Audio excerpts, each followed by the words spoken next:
Hi, my name is Yasmin Tarehi, and this is Startup Confessionals, where we interview startup founders and entrepreneurs in the Middle East and Africa.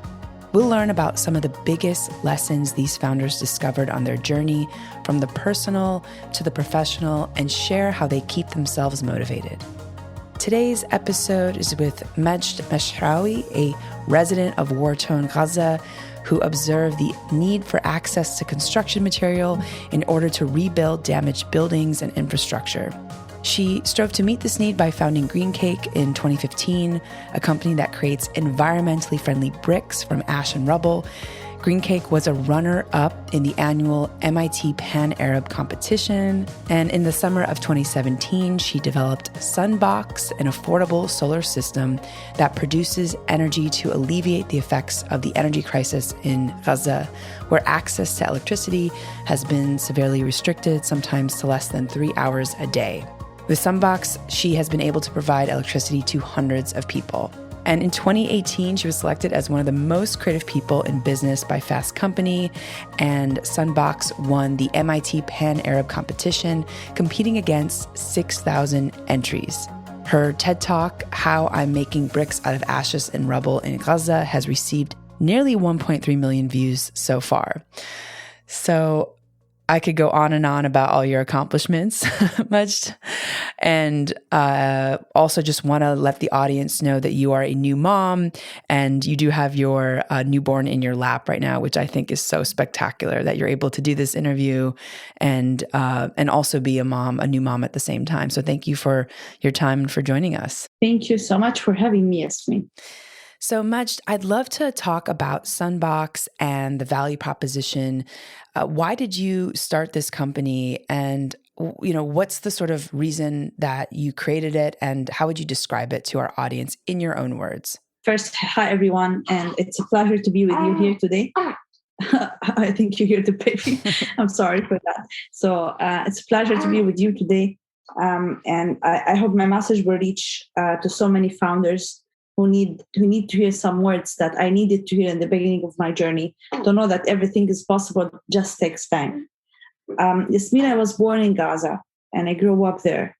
And I came from this community where it lacks everything.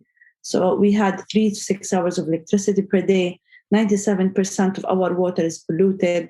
The more than 50% of unemployment, no access to proper education, no access to the world, no freedom.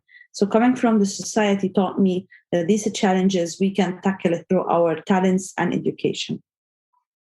So in 2017, I went in a fellowship to the United States, and in this fellowship, I was asked to come up with an idea that helps tackle one of the challenges that my community suffers from. And I was like, oh boy, my community has so many challenges.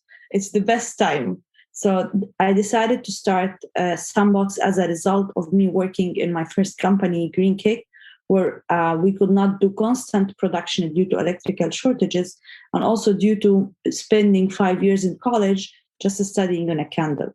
So I was like, this is enough. We should use our talent to come up with a new solution that helps bringing solar energy to the unprivileged communities in the Middle East, starting with the Palestinian market. So this is how the idea of SunBox started. Wow.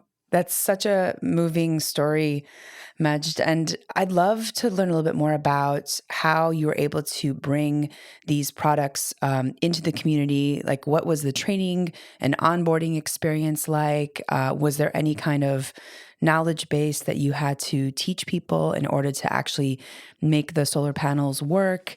And then also, I know you kind of briefly talked about it, but why electricity, or why did you focus on that? I mean, it seems like such a big one, of course, because it helps with so many other things in life. But yeah, why electricity? You could start there, or the first question. I will start with the last question. So Yasmin, if you wanted to change a society, if you want to change the future and the present, you should work on the fundamentals of any community. So energy, water, freedom, these are the fundamentals that any community needs around the world, and as well as the Gazan community. So I wanted to change the reality inside it by bringing solar energy to this community that needs energy. So that's what I thought of, like energy, construction, water. So that was my focus. If I bring independency to my community through solar energy, it means people will listen to me in the future, and then we can create the change on the ground. In terms of how did we bring, when we started this company, I had no idea how to bring things across the border. I was 23, was a young little girl going around to different officials in Gaza and in Israel, trying to find a way to cross the borders with thousands of products coming from China, Europe, and the States. And when we started this company, of course, any startup, once you start, you will have a lot of enthusiasm, and you would think that, oh, my product is going to work out, everyone will like it. And then you have this shock of it might work, it might not work out. Maybe people would need something else. So when we started this company, we went through different stages, starting from the pilot 1, pilot prototype, pilot 1, pilot 2, and then the real commercial production. So what happened is we started with the prototype. It was okay. Then the pilot 1 was unsuccessful, and then pilot 2. In the beginning, we decided to bring affordable solar solutions that's plug and play. So we give it as one package to the people, they plug it, and then it gives energy. And then we figured out that the Palestinian family is demanding more, not just only a small unit that gives them light, but also they wanted a unit that powers internet, that powers for them laptops, that powers the refrigerator for a few hours a day. So we had to bring different products and bigger ones. And then we had the challenge of these families want more energy, but they don't have money to pay for bigger devices. So we had to find different financing models so we can satisfy them, provide them what they need, and then also provide them with finance in order to finance these products and get it. So this is how we were like going around by getting the best product for the family. In terms of getting it inside, in order to get one solar package inside that has a panel, a device, and a battery, or even more, like 2 panels, 2 devices, whatever, depending on the size of the package, you need to get a permit, separate permit for each part of the system. So you need to get a permit for the panels, you need to get a permit for the batteries, you need to get a permit for the devices, which was a very complicated process because each one of them you have to work with a different authority. And then once you get permits, it comes into Gaza in separate days. So you cannot get it as one package. So there is a day for the panels, day for the devices, and day for the batteries.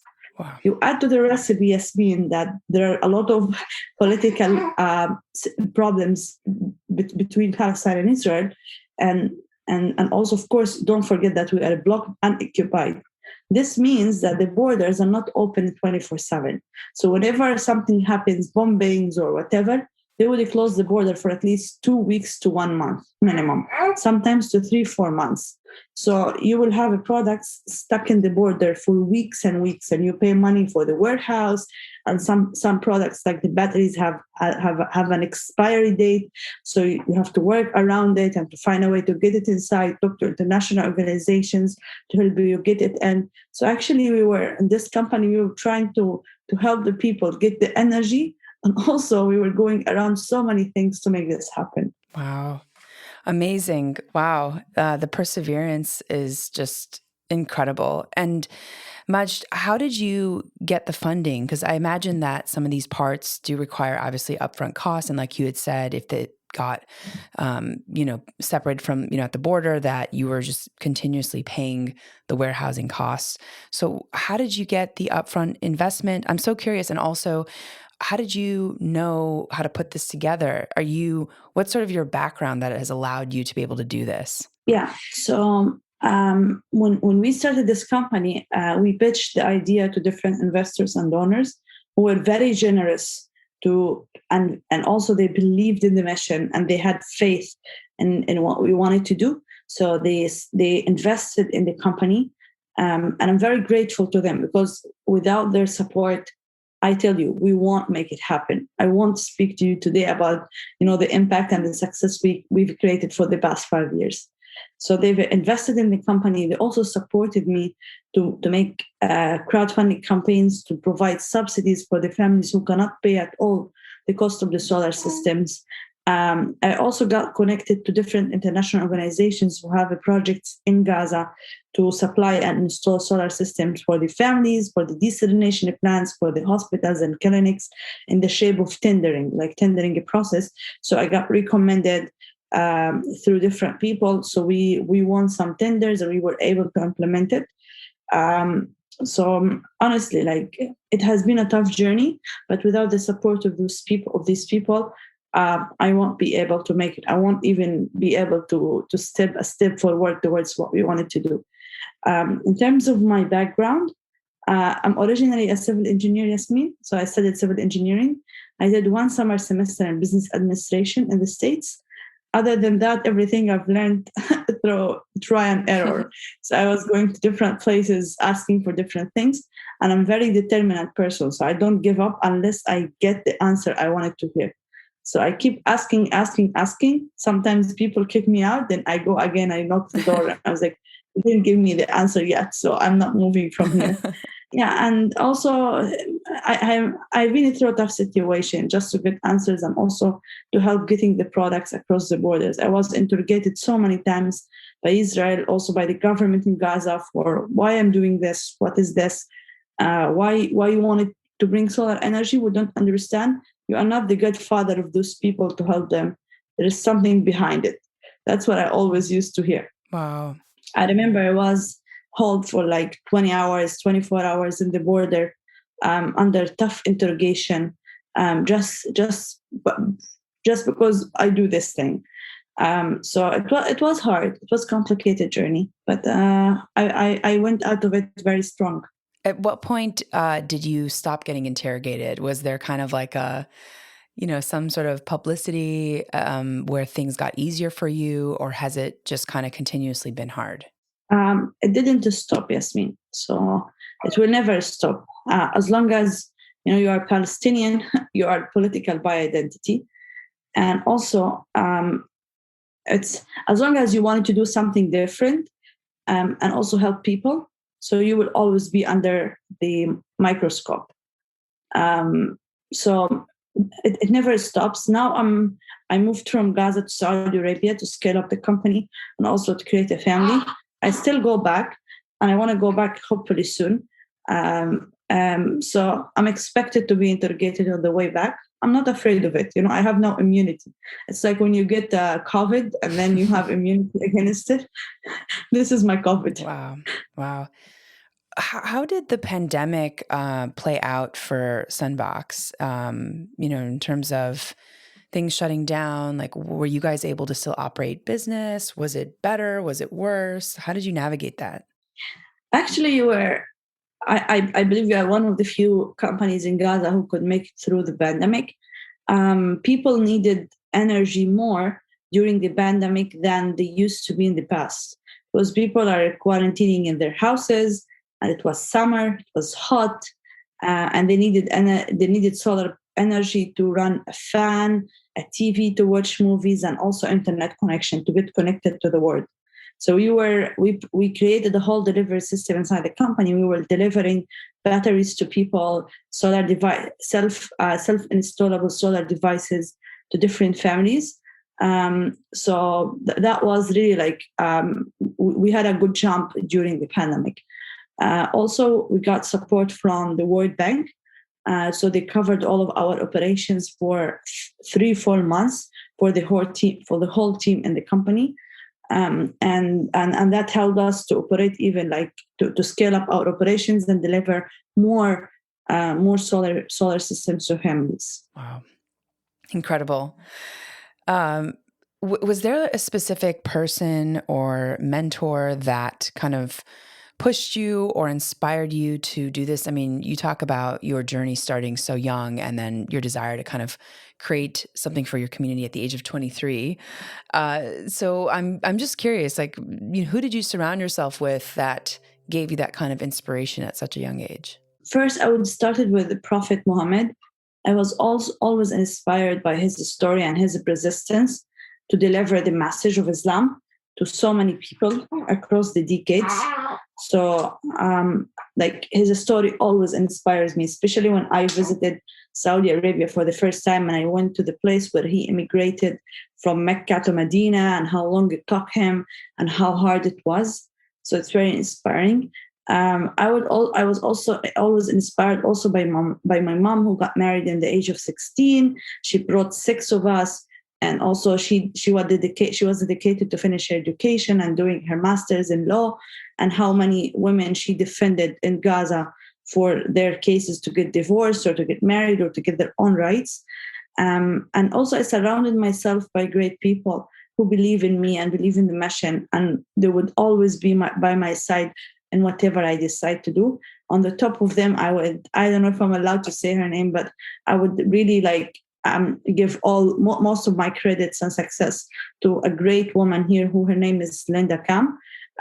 She's a wonderful supporter, coach, a mom for me, and she's a very dedicated, successful woman who was one of the first few women to join the U.S. government. Also, she worked in different organizations to support the peace process in the Middle East. She was in Gaza 2 times before I was born. And she knows exactly the region. She knows how the people think. She knows how to get people to support me around me. So I would give her really most of the credit of my success. Wow. Amazing. Amazing. It's so wonderful to hear, just even one person can just dramatically change the entire trajectory of your life, right? So, so Majd, what continues to motivate you when days are tough? Like, how are you taking care of your own kind of mental health, well-being, wellness during this time? You've obviously got a lot going on, right?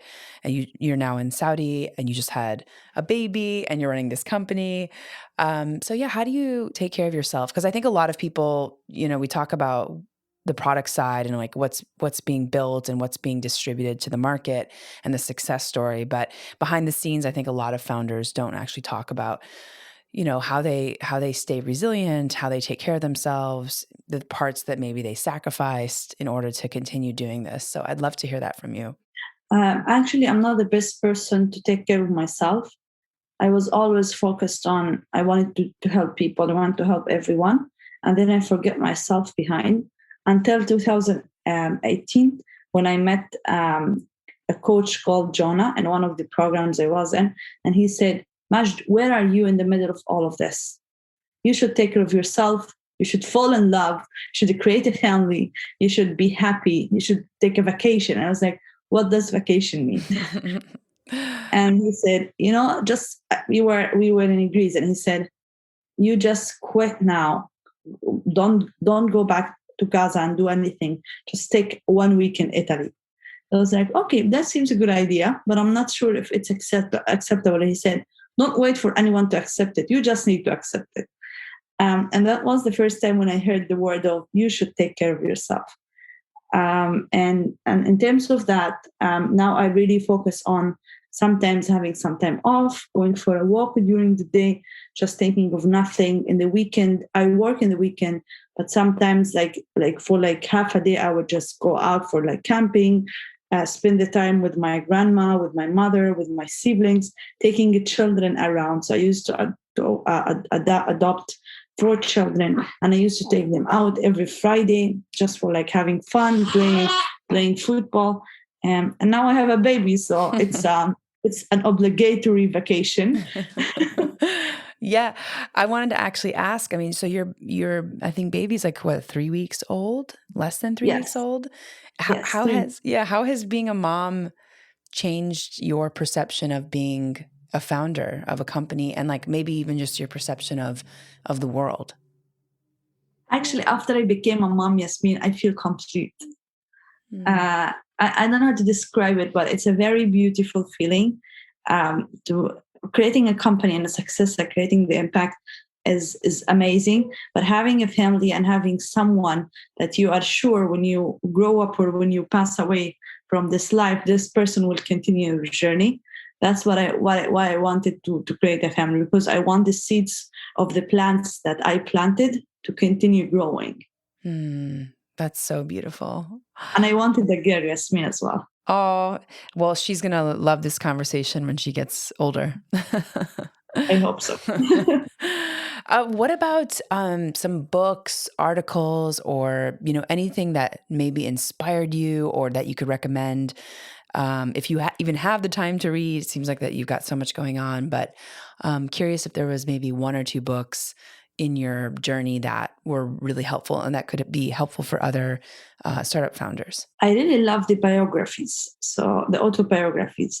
So one of the most autobiographies that really changed so many ways of my thinking is the Muhammad Ali. So when I read his autobiography that was written by his daughter, it really it made me think wider, because I loved him so much, and also I think he was not only, his message was not only to the people in the United States, but it was worldwide. He was saying, I was sent to this school, to this world for a vision, and my vision is not only for the people in the United States, but for everyone. So his autobiography really changed my way of thinking in so many aspects. I also read the biography of Malcolm X, which was tough, but it was also helpful to understand when people are sometimes very extremists and they think they are right, and how they change their perspectives, and they just look for more like neutral, peaceful things and creating the impact on the ground through different ways. Wow, amazing. Oh, I do love Muhammad Ali. I actually met him when I was a young kid back in the day. So, Majd, what has surprised you the most on this journey, looking back? The change I've created, Yasmin. When this morning I was writing a letter for the company, and they asked me in the letter to write the impact that this company has created. So I was just writing down how many people we impacted, how many people are getting now free clean water through our desalination plants that are powered by solar. And I was very impressed by the numbers. A few days ago, I was working on creating like a full file of my speeches, awards, and all of this. And I was like, wow, I've done quite good so far. So it's what really impresses me, that if someone wants to do something and they have faith in it, everything will help them to do their mission. If you are really dedicated and you really wanted to do it, although it seems impossible, but in reality, it's possible. Wow. Beautiful, Majd. And what's next for you? Are you just continuing to expand SunBox in other regions and other cities? Actually, is it available outside of Gaza and Palestine? Yeah, so now we scaled up to Saudi Arabia and UAE. And also we are developing a new AI technology for monitoring and evaluation of the solar systems. So we are adding so many features and so many technological layers to our company. So now we are incorporated in Palestine, KSA, and UAE. Amazing, amazing. So are there any resources that you can point folks to in order to learn more about you, learn more about SunBox, how to support you and the company? Yeah, sure. So we have our website, which is sunbox.ps. And also I would provide with my personal email. So it's MAJD, like my name, at sunbox.ps. If anyone is interested in the work we do and they wanted to support, or they wanted to give a family a solar system in Gaza, just reach out to me. I will connect you with the family, will give them the solar system you wanted to give them. And also, Yasmin, our next step is, now we are working on a bigger plan for the coming 5 years to create social impact bonds for solar energy inside the refugee camps, the Palestinian refugee camps in the West Bank, Jordan, Syria, and Lebanon, by bringing independency for these refugee camps through energy and make them productive in terms of instead of consumers. And this plan needs a lot of support in terms of knowledge, connections. So if anyone is interested in social impact bonds, please reach out to me, and we can set up a call and talk more about it. Oh, amazing, amazing. Majd, you are so inspiring and I feel fired up. And we'll leave all this information in the show notes. So for those of you who want to get connected to SunBox, you can email Majd or you can just navigate to the site directly. And I believe you guys are all over social media on Facebook, Instagram, and LinkedIn. And we'll leave those links as well. Majd, thank you so much for your time. This was such a lovely conversation and so inspiring. Thank you. Thank you for having me, Yasmin, and for giving me a stage to speak. Oh, anytime, anytime. Majd, thank you so much for all your work. And for our audience, thanks for joining and for listening to Startup Confessionals.